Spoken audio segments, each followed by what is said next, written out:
Welcome to 365 Christian Men, where every day we aim to inspire and encourage with real-life stories about men.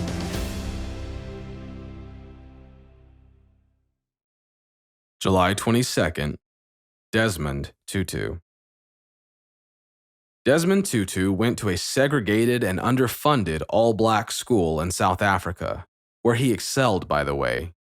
He once told an audience, "Many of the people who taught us inspired you to want to emulate them and really to become all that you could become.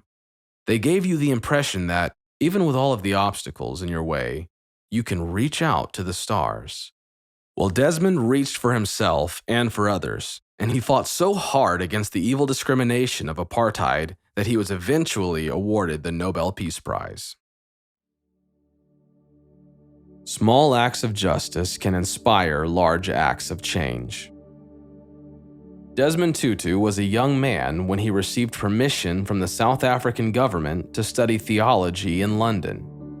He arrived in London in August 1962, almost shell-shocked at how different England was from apartheid-controlled South Africa. At Heathrow Airport, lines weren't segregated by skin color. Police officers didn't zero in on his African heritage, but treated him with kindness and called him sir. He could eat at any restaurant or go to any hotel. He could live in whatever neighborhood he wanted. He could even preach at a church with a white congregation. England was like a completely different world. The way he'd grown up, segregation was the norm. But as he saw how different and better things were in England, he wondered if things could be different and better in South Africa too. Desmond moved to Golders Green, a suburb in northeast London. One day, as he went to the Midlands Bank to do some business, he got in line like all the other customers, waiting for his turn with the teller.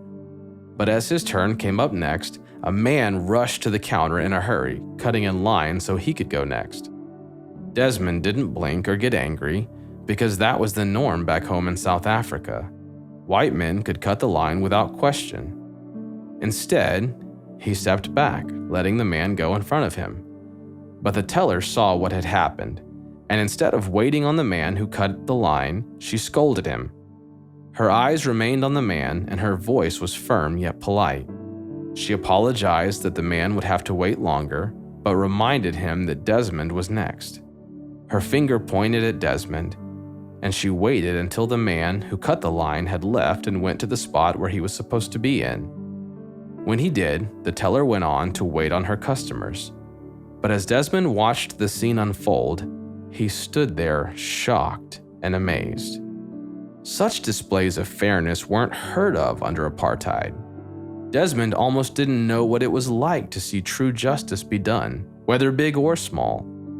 And after he left the bank and went about his day, he found himself awed by what had happened at the bank. The teller stood up for him when no one else would. She didn't hold his skin color against him.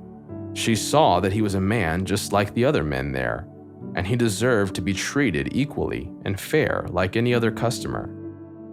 The revelation shook him to the core, and he returned to the bank that evening to speak with her. She didn't remember the incident. Such things happened at the bank all the time.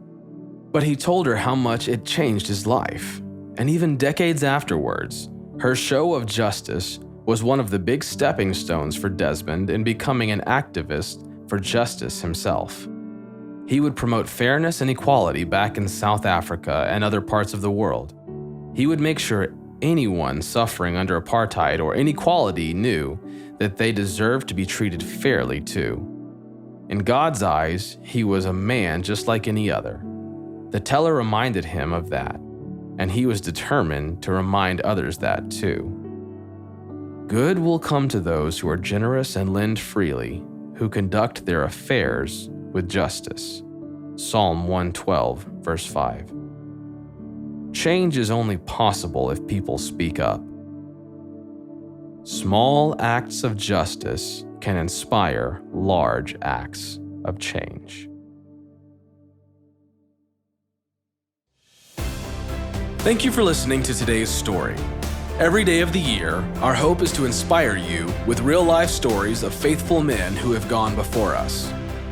Hebrews 12:1 says, "Therefore, since we are surrounded by so great a cloud of witnesses, let us lay aside every weight and the sin that so easily ensnares us. Let us run with endurance the race that is set before us." Join us tomorrow for another story at 365christianmen.com.